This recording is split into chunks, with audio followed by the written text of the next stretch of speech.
राजारामपुरीतील सामाजिक कार्यकर्ते, माजी नगरसेवक शिवाजीराव कवाळे आणि माजी स्थायी समिती सभापती संदीप कवाळे यांच्या वतीनं 10वी आणि 12वी नंतरच्या शैक्षणिक आणि व्यावसायिक करिअर विषयक मार्गदर्शन आणि गुणवंत विद्यार्थ्यांचा सत्कार अशा संयुक्त कार्यक्रमाचं आयोजन करण्यात आलं होतं। यामध्ये मान्यवरांच्या हस्ते 10वी आणि 12वीच्या परीक्षेत उज्ज्वल यश संपादन केलेल्या 50हून अधिक विद्यार्थ्यांचा सत्कार करण्यात आला।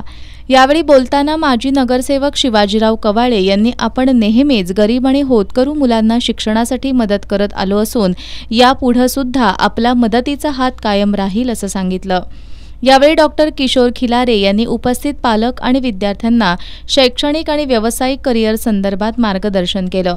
पालकांच्या आपल्या मुलांकडून असलेल्या अपेक्षा दिवसेंदिवस वाढत असून पालकांनी मुलांच्या क्षमतांचा विचार करूनच त्यांच्या करिअरची दिशा ठरवावी असं आवाहन केलं।